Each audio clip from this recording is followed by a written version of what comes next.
ये जो press and registration of periodical bills 2023 के ऊपर मुझे बोलने के लिए मिला है, मैं आपका शुक्रगुजार हूँ। मैं अभी सुन रही थी माननीय मंत्री जी को, जो बोले कहीं ना कहीं आज हम लोगों को ब्रिटिशर राज से धीरे धीरे छुटकारा मिल रहा है। इसके लिए मैं ये बिल जो आ रहा है इसके लिए मैं तहे दिल से शुक्रगुजार हूँ और मैं मेरी पार्टी बीजू जनता दल से इस बिल को समर्थन करती हूँ। ये बिल पुराने 156 साल से पहले हुआ था, the press and registration of book act 1867 को। इसको रिप्लेस करने के लिए ये नया बिल आ रहा है, इसका भी मैं तहे दिल से शुक्रगुजार हूँ। पुराने एक्ट को बनाया गया था, अभी माननीय मंत्री जी बोल रहे थे, हमारे सारे प्रिंटिंग प्रेसेस, सारे अखबारों को संरक्षित करके रखने के लिए और उन सब बुक न्यूज़पेपर्स को पंजीकरण करके रखने के लिए जो हमारे भारतवर्ष में छपा जाता था। और उसके क्यों रखा जाता था? क्योंकि कभी ना कभी किसी न किसी को जैसे बोले उनके ऊपर पढ़ के उनके ऊपर फिर पेनल्टी इम्पोज किया जाता था, किसी किसी को जेल में भी डाला जाता था, जो क्रिमिनल बोले कि अभी डिस्क्रिमिनलाइजेशन हो गया है। ये भारतवर्ष में ब्रिटिश राज को दर्शाता था कि वो क्या करते थे हमारे ऊपर। ये आइन तब केवल इसलिए आया था पूरा कंट्रोल करने के लिए प्रेस प्रिंटर्स एंड पब्लिशर्स को, इनके ऊपर हेवी फाइन्स पेनल्टीज को जबरदस्ती थोपा जाता था, यहाँ तक कि कारावास जो बोल रहे थे जेल में भी डाला दिया जाता था। हमारे स्वाधीनता के बाद भी ये लॉ अभी भी कहीं ना कहीं है। इसका इतने साल के बाद अगर इसका हम लोग अमेंडमेंट करके जो एक्ट ना चेंज करें तो भी ये सबको प्रॉब्लम है, इसीलिए इसका अमेंडमेंट होना जरूरी था। इस बिल में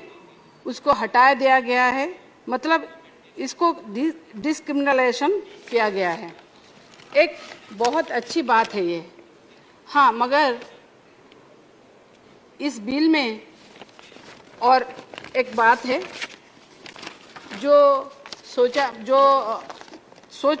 जा रहा है, मैं वो बोलना चाहती हूँ। जो एक पॉइंट है जो आपको जेल लेके जा सकता है आप जो करेंगे तो in the 2023 bill, punishment of jail up to 6 months is envisaged only in cases where periodical and published without a certificate of registration and the publisher failed to cease the printing of such publication even after 6 months of a direction issued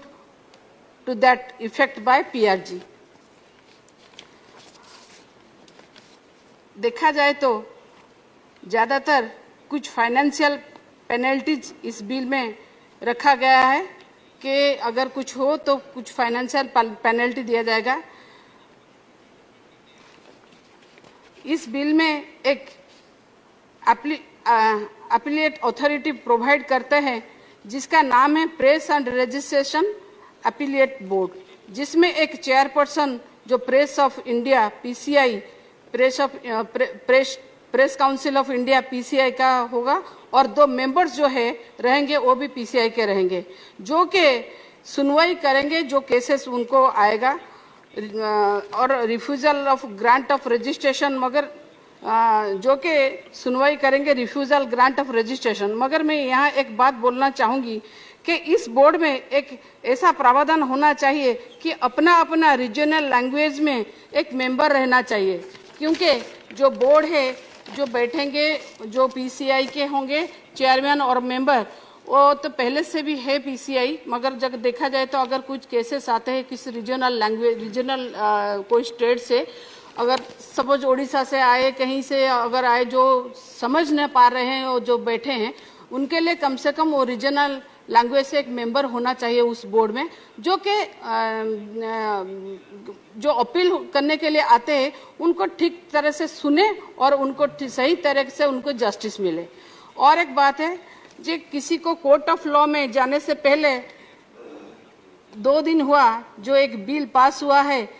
मेडिएशन bill, मैं सोच रही हूँ कि ये मेडिएशन bill भी इसमें लगाना चाहिए, क्योंकि अगर सरकार चाहती है कि मेडिएशन के जरिए बहुत कुछ सरल और संभव हो सकता है, कंप्रोमाइज हो सकता है, तो इसमें भी मेडिएशन बिल का हिसाब से उसमें भी लगाना चाहिए। मेरा मानना है कि इस एक्ट में सारे वेब चैनल्स भी आना चाहिए। मुझे मालूम है कि सारे वेब चैनल्स हो, सोशल मीडियाज हो,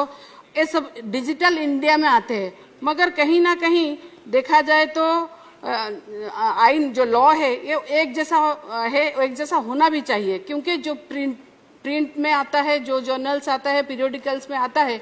सेम न्यूज अगर देखा जाए तो उसको फिर ज्यादा बढ़ा चढ़ा के वेब चैनल्स वाले भी पेश करते हैं, और जिसको देखा जाए तो एडिट करते हैं, गलत एडिट करते हैं, मगर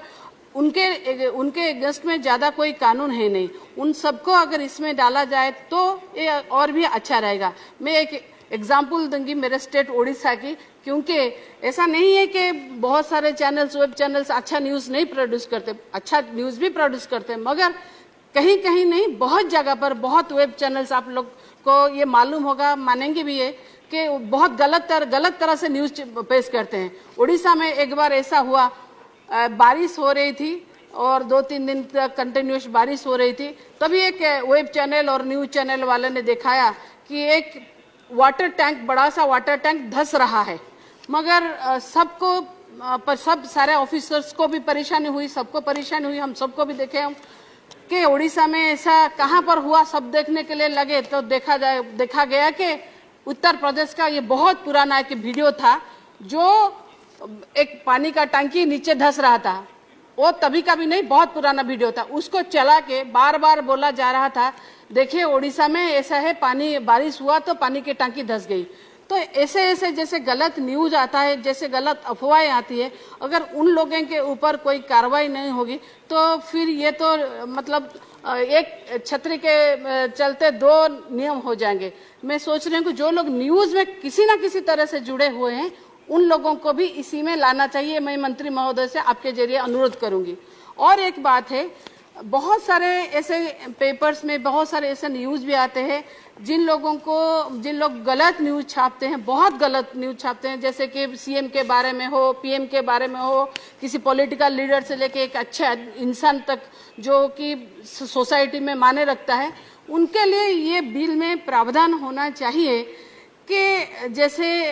मानहानि का मुकदमा करने के लिए हम लोग को कोर्ट में जाना पड़ता है, इस बिल में ऐसा होना चाहिए, जो बोर्ड बैठेगा, अगर ये सरलीकरण हो रहा है, जो बोर्ड बैठेगा उसमें भी कुछ ना कुछ ऐसा फाइन इम्पोज करना चाहिए कि कम से कम जो लोग ऐसा गलत न्यूज छाप रहे हैं उनके ऊपर ये बोर्ड का भी कंट्रोल हो। कोर्ट जाना सबके लिए पॉसिबल नहीं होता सर, इसीलिए मैं ये चाहती हूँ ये नियम भी इसमें लागू करें। और मैं फिर से तहे दिल से सरकार का शुक्रगुजार हूँ, सरकार को धन्यवाद देती हूँ कि एक ऐसा बिल लाए जो चतुर्थ स्तंभ हम लोग बोलते हैं, उनको सुरक्षा देने के लिए, सारे मीडिया को इसमें सुरक्षा देने के लिए बिल आया गया है। इसके लिए मैं इसको समर्थन करती हूँ। Thank you so much. जय जगन्नाथ, वंदे उत्कल जननी। धन्यवाद माननीय